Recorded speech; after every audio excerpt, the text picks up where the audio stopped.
Sa bisa ng warrant of arrest, naaresto ang top 3 provincial most wanted person na may kasong carnapping ng mga operatiba ng PNP Pagudpod.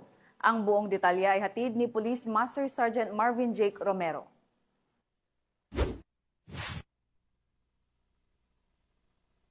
Naresto ng Pagudpod Municipal Police Station ang ikatlong most wanted person sa Antas Provincial ng Ilocos Norte.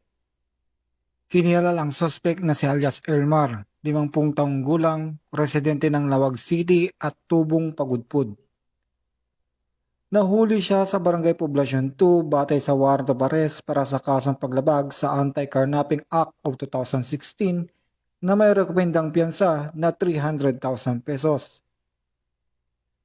Dinala ang akusado sa Bangi District Hospital para sa medical examination at pagkatapos ay sa himpilan ng pulisya para sa dokumentasyon bago turn over sa korte. Sa bagong Pilipinas, hangarin ng kapulisan ang kaligtasan ng bawat mamamayan. Mula dito sa Ilocos Region, ako ang inyong PNN correspondent, Postmaster Sergeant Marvin Jake Romero, alagad ng batas, taga-taguyod ng Balitang Pulis.